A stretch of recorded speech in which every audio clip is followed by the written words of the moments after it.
تماشاوان برز نها لفيدر الاستوديو برز نواف رشید اندام کمیته سیاسی یا پارتیا یکیتی کردستان سوریا میوانی منه کو د جوین ده بخوا آماده بود کو بهترم بزنن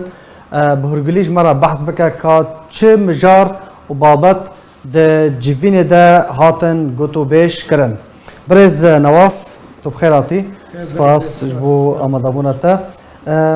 که جوین او لسر چه مجاره که بود و چه بحث کرد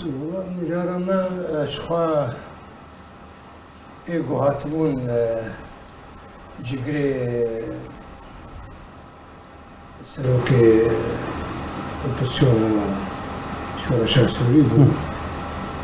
و اندام دسته سیاسی دکتر عبدالحکیم و عبدالله قدو بود و مستبرهیم لقلوان هاتبو بهتر حکومیوان هاتبو مجرى سركا آگو رولا انجمن اجتماعی کردی هندره اپسیونه ده حتی کی جارا دی بهتر دوی واری دست پیکاوی او بجارتنا کردا و تفکر سیاسی کردی و انجمن اجتماعی کردی لآلیه اپوزیسیون سکنی درستیاوی حتی کجارا دی بو وقتا گود نابرا رژیم و اپوزیسیون ده بهتر بجارتن کتل آلیه اپوزیسیون سوری دوی واری ده بهتر بحثا او بلغا نابرا انجمن اجتماعی کردی و ائتلاف اپوزیسیون ده بحث بو بحثا تشتيقو آنها بيريد بن لسريكاني وعفريني وغريسبي وفان دفريهاني دستي جروبين شكلار ايقو سر اساسي بو قريداين باتلاف بأوبسيوني دفاع بهتر أفهم مثلا بون بهتر جديتنا ائتلافي بقشتي ودولتي خودي باندور وخودي رول النافشة سوريا دجبو چارة سليكي رولا تركيا دلسر غريزا سوريا باشا برز نواف امي اف خالين كتا قوتنا امي بهرقلي بحصا هر خالك بكن يا كم تبحثا بيونديا نظر انا كسي وائتلاف ده ياجي اوبوزيسيون سوريا وكان زانن هون وكو انا كسي كونغرا و نيزيكا هون الدارخنن هون السر هلوستا خو بمينن دناف ائتلاف ده بمينن هلوستا و يكا يان اگر هي ورا غهرتن ايما بجم مش خو قناغا شوي قالك يعني هلوست هبون زاتري هلوستك ودو هلوستا هبو السر هبون تنبونا انجمن اجتماعي كردي ده السر جو سركايا اغو ت بديلا وي جيكي دي جيوي ناغري يعني رژیم ندوی استاگو تو کاری بینو کانی پر سرگو دست بکاوی ده تفکر سیاسی کردی بوار نکریه هنک چتهن نجی رازی بونه لباقلك خلقي اما از بجم اف كونغريتي قرك اف چتانا حمو درست ببن حمو بزلاليات بشفافيات بيك هلوستي بيكرن هجر به البجارتن هبونا ما وبردواميا ما هندري ائتلاف ده واد بجم قوي جو سركفيش برجو تيج بديلاويت تنايا قرك هناك بزلاليات نا جاليك يك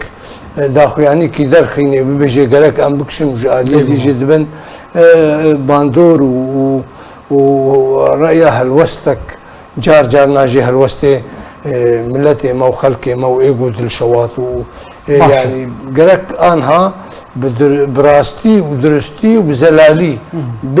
بشارتن خيار كيدري والكيدري يعني ورا يقاليك باشا تبحث عفريني كر يعني بري بحث بن بيكران دهاتا كرن عفرین و سریکانی و گریسپی ایرو روش عفرین جدا تره دسته تحریر الشام در باس بویه وکو با دنافم لیستایا تروری دا بو اف مجار چاوه هات گوتو بیش کرن ما شخوات دسپیکی دا جی كيماسيا انجمن اجتماعي كردي دسبيكي دا خونا دي خوتي عفرين اف يكش كيماسيا وهر يكي جما وقتي جو ام الهف درونن ام دبيجن غرك تشبوبا غرك في انجمن اجتماعي كردي تشبكرا دسبيكا وقتا جو درباس کرنا وان درباس بو يكش دواي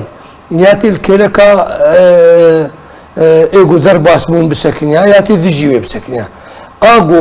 سکنی به عالی او خسار دا هادان و زرار هادان یعنی مادام تو بشکی جوی انجمنی سرگو جوی اپوزیونی سرگو دسپیکاوی جی اما وکو انجمن اجتماعی کردی ما گوت اما ام نلقل هلوستا اپوزیونی دواری لشکری ده دواری لشکری ده بس باش قول لشكري وان درباس بو واللشكري اوبسيوني درباس بو بهيز وقوات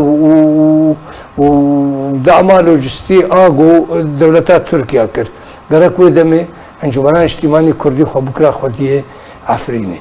ادي درفتنا ما مستوى بجم انهاجي نهاجي قالك انها بريارك هاجر ام ببيجن امل اليه اوبسيوني بمينن و امی ببینین لگل اپوزیونی گرک آنها بریارک بستاندن ام انجمنی خواه خلقی خواه اکتیف بکن ملتی خواه برنگا کجرنگا ام بهلن بزیفرن سرگو بشکی باش خلق زیفرین و هاتنا سر عرضا خواه ایگو نچونه حتی آنها تگرانتیل سروان سر وگرا وانتونه و تضامان سروانتونه گرک آدی کاریک ببی و افجی هگر انجمن اجتماعی کردی وی بریاری بکی گرک بخوازه نونری خوید هندره ائتلافی ده تشتکی وهاب بی هناك ضمانات بين دانش بو خلق وگری سر ملك و املاک خو و عرض خو باشه برز نواف دوار السياسي ده يعني دوی دمه ده درباسونا دسته تحریر الشام چه پلانه بو پلانه کیشن ولاتی بو دیدنام ده پلان بهتر دولتی خودی رول باندور و بهتر امریکا لسر خطی امریکا اگر عربونا چی گو ببی عربونا امریکا و روسا تو نبی تشتک نبی حتی درباس کرنا عفرینی درباس کرنا گریسپی درباس کرنا سریکانی دوی عریکرینک هیا اگر نل اشکره بیل پاش پرده ارید بی چاره سری وکو تی گوتن دبی بلکی چاره سری باشتر بیش دما چویش بر ویه که گرک آنها انجمن اجتماعی کردی جی که خوب شیوه که شیوه ببینه ده هندره وان دوره هانه ده جبوت پیش روژه ده کاربه پیشگیریش خلقی خورب که اف خلقی گو ایرو روش کامپانن و ایگو ترکیان و ایل دوره دنن وگرن جی خوش بدیلا گو هنکی دید دو ساوان ده جیب بن او وگرن سرمال و ملکو هم باشه ده بحثا کیزا سوری شکر باشه پرسک دور ده هیا چما نها جواکا ناو دولتی ولاتن زلهز ادی نما گهدان دادن کریزا سوری اگر هم بیشن شهر روسیا و اوکراینیا بریا ویجی یعنی خمساریه کبو درباره کریزا سوری ده صدام چیه گنه؟ من از دبیجم دیدنام ده تو انتراتیوه کی باش گوری وان دولتا تیکه و دوسا رژیم ده نماش بر ویه که او هلوستا گوتن دوی رژیم نمینه او یا هنکی هات الپاش کرن يعني هذا بجد في رفتار الخوب وقال تمام عيني وايا انها كارو بارك دبي او جي ام نزان انشقاس ويجي ربي كارو بارك بفي جبود دمك وقتك دمكي بيدانين جبور مسألة چەکداری بسەکنێن ئارامی چێ ببێ وەضعک چێ ببێ حتا نیگۆ بژارتنێک نه تازە دبن ئشرافێک دووەلی چێ ببێ هەوبەشیک ئانها دەگەڕن وێ چ ڕەنگی چێکن بەس وەختە کەرم کرد ئەف گریزێ گۆ چێ بوون ئۆکرانیا و رووسیا و شتێک و بەندۆرا خدا سەر ئۆروپا هەنێکی خەڵک وەضعی خوا بحالێ خوا مژول بوونە ئەڤیا هەنێکی سار بووە بەس دەماوێدا ئەدبژم کارێک وێژێرە ببێ و ئەف دوێ وەضع چارەسەر ببێ هەبوونە هەر کەسی هەبوونە هەموویش بۆ بەلانس کاربن